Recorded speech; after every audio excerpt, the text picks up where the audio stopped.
어떤 성경학자는 성경이 전부 불타 없어져도 로마서 8장만 붙들고 있으면 우리는 구원을 받을 수 있다라고 이야기를 했습니다. 또 어떤 성경학자는 성경에서 흐르는 수많은 강들이 로마서 8장에 와서 하나가 되어서 마치 어린 양의 보좌 앞에 놓인 수정처럼 맑게 도도히 흐르고 있다라고 표현을 했습니다. 이러한 표현은 로마서 8장이 얼마나 중요한가, 또 더 나아가서 이러한 표현, 저런 표현하지만은 은혜가 된다라는 표현이 되겠습니다. 이렇게 표현을 한다고 해서 다른 성경은 무게가 낮고 로마서 8장은 더 비중이 있다, 그러한 뜻은 아닙니다.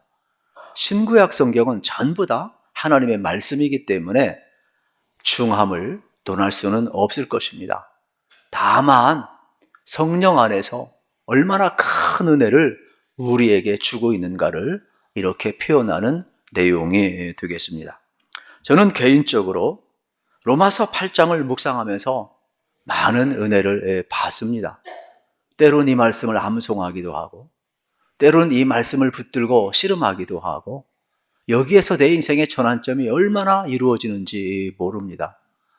특별히 신앙이 흔들릴 때, 또 내 마음속에 정욕이 일어날 때, 기도의 응답이 더딜 때, 또 여러 가지 삶에 지치고 인생의 고독이 찾아올 때, 내 힘으로 감당할 수 없는 일이 있을 때마다 로마서 8장은 내 인생을 완전히 바꿔놓는 정답의 그러한 내용의 말씀이 되겠습니다. 저는 여러분들이 오늘 이 로마서 8장을 여러분 우리가 읽고 설교를 들으시는 것은 가장 복이 되는데, 앞으로도 여러분 이 말씀을 좀 많이 읽으시기를 우리 주님의 이름으로 축복합니다. 그래서 여러분의 인생의 해답이 되기를 우리 주님의 이름으로 축복합니다. 로마서 8장이 얼마나 중요하냐, 완전히 문장을 전환시키고 있어요. 우리 인생을 완전히 바꿔놓고 있는 내용이 되겠지요. 이어령 씨를 여러분 기억을 하게 될 것입니다. 그런데 이분이 쓴 책 가운데 아들이여 이 산하를 이라는 책이 있습니다. 이 책에 보게 되면은 어느 시골 마을에 할아버지가 있는데 30년 동안 수염을 아주 멋있게 길렀습니다. 그래서 마을 사람들이 아주 부러워했습니다. 그런데 어느 날 한 아이가 할아버지에게 질문합니다. 할아버지, 그 멋진 수염을 잘 기르셨는데 잠을 잘 때 이불 속에 넣고 잡니까? 이불 바깥으로 내놓고 잡니까? 이렇게 물었어요. 그런데 이 할아버지는 한 번도 그런 생각을 해본 적이 없거든요. 당황스러워서 대답을 못했어요. 그래서 얘야, 내가 생각을 못했거든? 내가 오늘 밤 한번 자고 와서 내가 어떻게 하는지 너에게 이야기해 줄게. 좀 기다려 줄래? 예, 할아버지.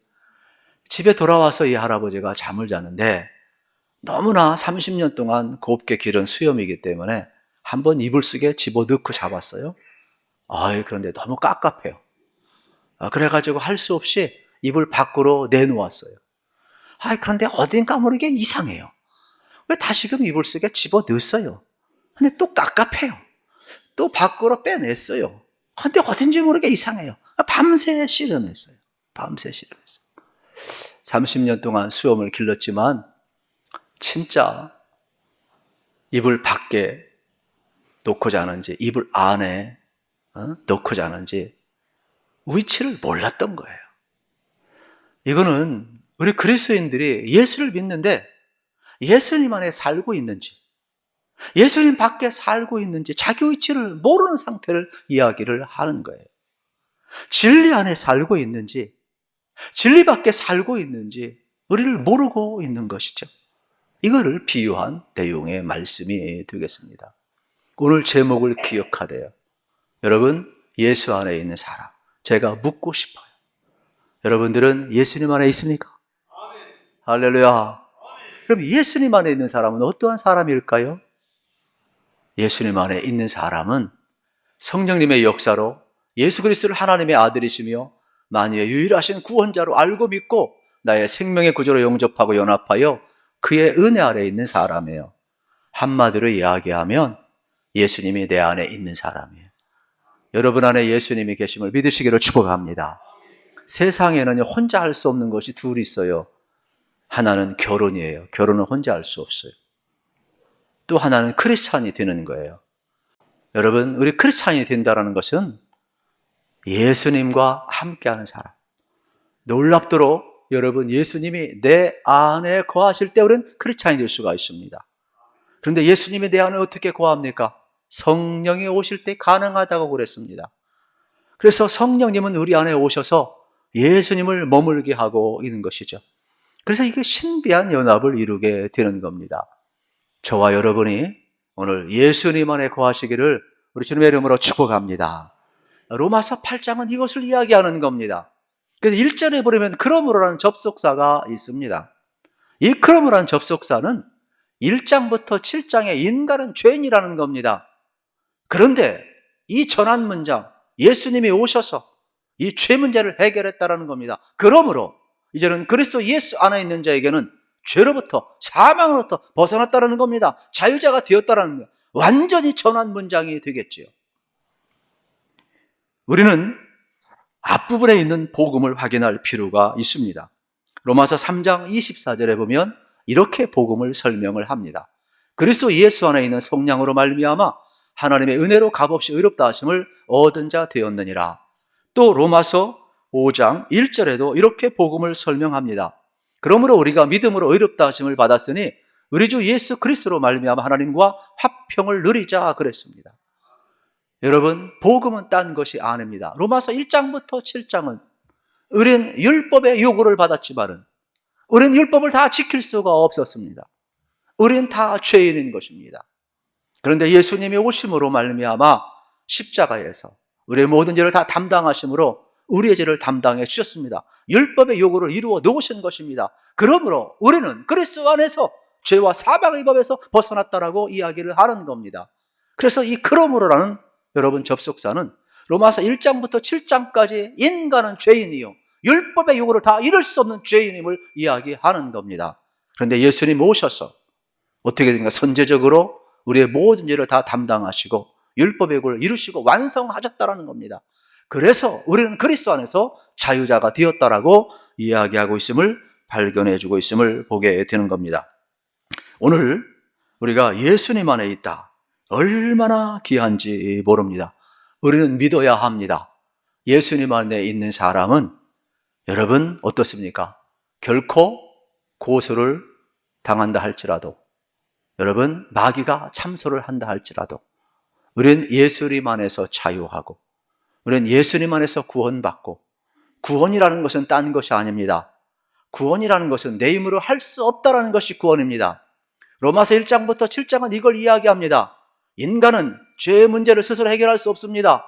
인간은 스스로 구원할 수 없습니다. 인간은 스스로 의롭다 할 수 없습니다. 나는 죄인입니다. 그래서 예수님이 뭐라고 이야기합니까? 인자는 여러분 뭐라고 그랬습니까? 죄인을 부르러 왔다 그래요.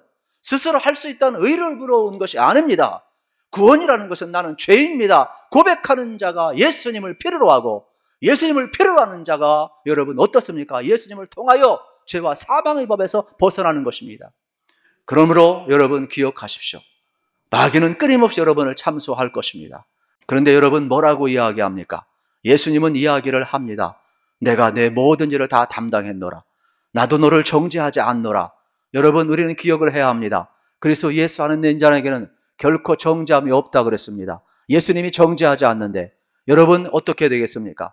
그리스도 안에서 이미 주님이 담당하신 것을 기억하시고 자유할 수 있기를 우리 주님의 이름으로 축복합니다. 여러분을 지배하는 분은 그리스도입니다. 여러분을 지배하는 분은 성령님입니다. 그러므로 더 이상 마귀의 권세에 여러분을 내어놓아서는 안 되는 겁니다. 소속이 바뀌었습니다. 예수의 피가 묻혀졌습니다. 죄가 없다라는 것이 아닙니다. 그래서 이 문장의 전환을 기억을 하셔야 돼요. 그러므로 이제는 우리는 그리스도 예수 하는 자에는 결코 정죄함이 없다라고 이야기를 하고 있는 겁니다. 이 사건이 어떻게 가능하냐? 성령님이 이걸 증언한다라는 겁니다. 바울은 자기 안에 성령님이 계시고 예수님이 들어온 것을 보면서 자기는 그걸 목격자가 되었다라는 거예요. 성령님이 어떻게 하시느냐? 죄인된 나에게 들어오셔서 예수님의 십자가가 혈액 있게 하고 예수님의 부활이 혈액 있게 하고 죄인된 나를 의롭다 하시면서 내가 하나님의 자녀인 것을 증언한다라는 거예요. 그 증언을 보면서 내 안에 성령님이 계시는데 예수의 사건이 나의 사건이고 예수님이 내 안에서 이루신 구원을 보면서 성령님은 나로 하여금 너는 죄에서 사망에서 해방하였다고 선포하는 것, 목격하고 그 증인이 되고 있음을 보게 되는 것이죠. 저는 그래서 로마서 8장이 중요한 겁니다. 로마서 8장은 성령의 이라는 단어가 21번 나오고 있어요. 20번 이상 나오고 있어요. 그래서 별명이 뭐냐? 성령장이 되겠죠. 바울은 이거를 증언하고 있어요. 저도 그렇고 여러분도 그렇고 여러분 안에 성령님이 계시면 예수님의 십자가가 우리의 모든 죄를 사했음을 믿을 수 있기를 우리 주님의 이름으로 축복합니다. 예수님의 부활하심이 모든 사망 권세를 깨트렸음을 믿으시기를 축복합니다. 그때 성령님은 우리는 이 일에 대해 증인이 되게 하는 겁니다. 그래서 우리 그리스도인들은 뭐냐? 목격자예요. 증인된 거예요. 성령님이 우리 안에 계셔서 이것을 보게 하는 거예요. 성령이 오시니까 우리 인생이 이토록 달라지는 것이죠. 여러분, 그리스도가 우리 안에 어떻게 계실까요? 이건 참 신비스러운 것입니다. 왜냐하면 성령님이 오시면 우리 안에 예수님이 내주하시거든요. 이건 상호 내주하심이라고 이야기를 해요. 우리가 예수님 안에, 예수님이 우리 안에. 할렐루야. 그런데 우리는 물리적 여러분 세계 속에서는 불가능합니다. 어떻게 여러분 서로가 사람 속에 들어갈 수 있습니까? 그건 불가능한 거예요. 물리적 세계 속에서. 여러분 큰 자가 어떻게 작은 자 속에 들어옵니까? 거룩하신 분이 어떻게 거룩하지 않은 존재에 들어올 수 있습니까? 불가능한 겁니다. 그런데 여러분 삼위일체 하나님은 얼마나 신비스러운지 이 신앙과 이 믿음의 세계는요, 성령님은 전능하신 분이기 때문에 영으로 우리 안에 내주하신다 그랬어요. 그래서 예수님이 오실 때 육신의 몸을 입고 오셨어요. 그리고 십자가에 못 박혀 죽으셨어요. 그리고 부활하셔서 영으로 나타나셨어요. 그리고 다시 오실 때 여러분 우리에게 어떻게 하시겠다고 그랬습니까? 영과 육으로 우리에게 나타나실 것이에요. 그래서 예수님은 처음에 육신으로 이 땅에 오셨고 여러분 지금도 성령을 통해서 영으로 우리와 함께 계시고 장차 재림하실 때 영과 육으로 나타나서 심판주로 우리를 구원하실 것입니다. 그러므로 여러분 안에 여러분 이러한 신비한 연합, 신비한 내주하심이 있음을 확신하시기를 우리 주님의 이름으로 축복합니다. 이 진리는 받아들이는 겁니다. 이 사실이에요. 감정이 아니에요. 그래서 성령의 내주하심이 우리 속에 일어남을 우리는 보게 되는 것입니다. 그러면 성령님이 어떤 분에게 우리를 정죄하지 않느냐? 두 가지 근거가 있습니다. 첫째는 2절이 되겠습니다. 같이 읽겠습니다. 2절 말씀. 이는 그리스도 예수 안에 있는 생명의 성령의 법이 죄와 사망의 법에서 너를 해방하였음이라. 아멘. 둘째 근거는 4절입니다. 4절 읽겠습니다. 육신을 따르지 않고 그 영을 따라 행하는 우리에게 율법의 요구가 이루어지게 하려 하심이니라. 아멘. 그렇습니다. 우리에게 율법의 요구를 이루기 위해서 오셨다라는 것입니다. 성령님은 이걸 근거로 해서 우리를 죄와 사망에서 해방시키고 있음을 보게 되는 것입니다. 그러면 그 근거가 뭐냐? 3절이 되겠죠. 3절 말씀이 참 중요한데 율법이 육신으로 말미암아 연약하여 할 수 없는 그것을 하나님은 하시나니 곧 죄로 말미암아 자기 아들을 죄 있는 육신의 모양으로 보내어 육신의 죄를 정하사 그랬습니다. 여러분 이 3절의 내용은 원어에 보면은 왜냐하면이라는 접속사가 있어요. 그런데 개역개정에는 이 단어가 생략이 되어 있어요. 이 내용은 무슨 내용입니까?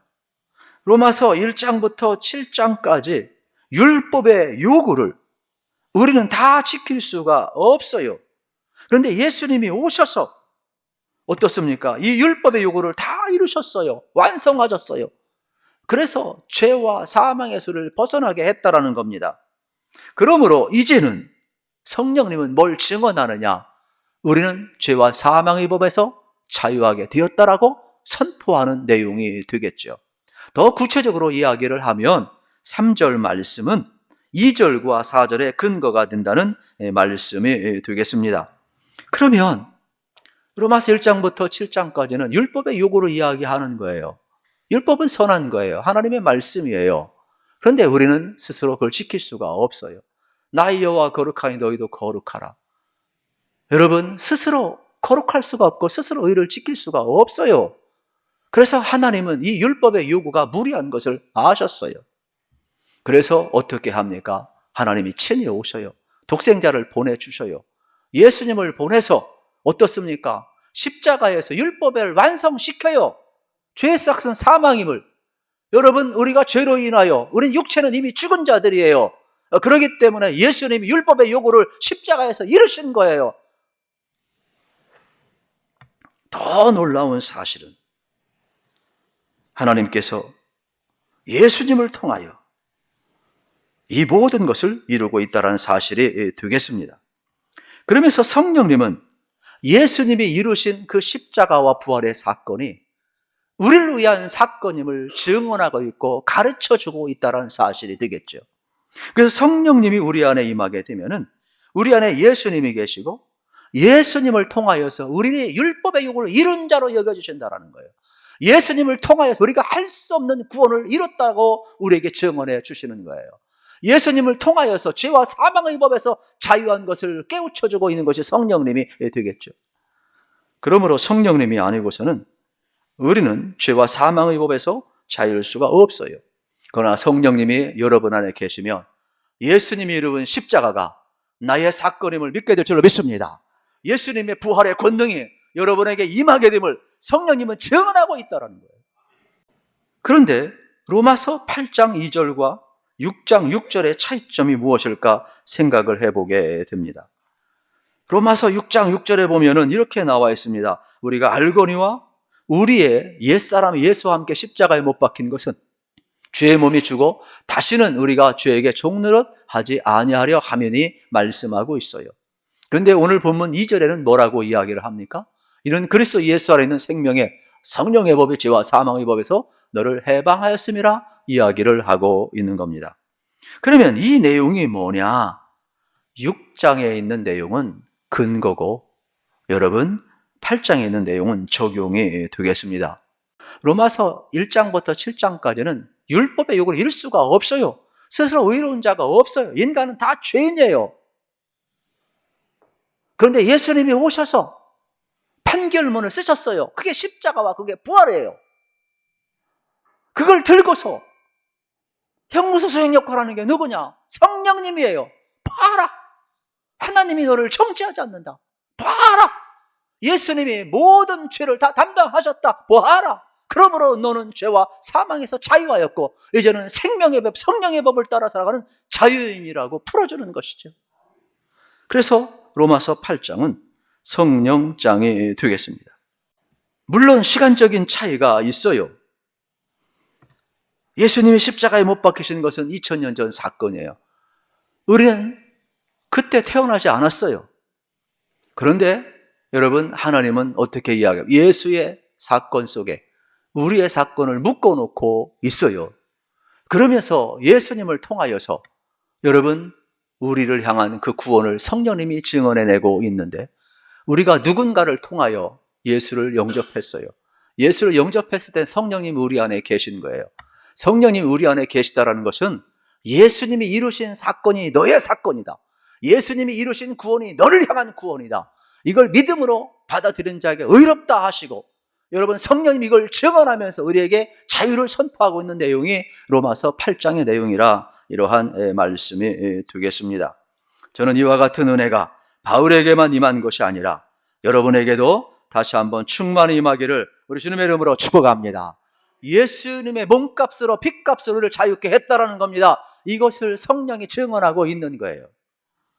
성령님이 우리 안에 계시면 성령의 능력은 여러분 죄와 사망의 법에 나를 해방했다고 선포하고 있다면 스스로 반문해야 돼요. 예수님이 판결문을 쓰셨는데 하나님이 판결문을 내리셨는데 성령님이 시행하고 있는데 누가 우리를 정죄하며 누가 우리를 참소할 수 있습니까? 확신하시고 승리하시기를 우리 주님의 이름으로 축복합니다. 우리 4절 말씀을 같이 한번 읽겠습니다. 시작. 육신을 따르지 않고 그 영을 따라 행하는 우리에게 율법의 요구가 이루어지게 하려 하심이니라. 아멘. 전에는 율법의 요구를 따라 살았지만 절망할 수밖에 없었어요. 불순종할 수밖에 없어요. 하나님을 모르니까.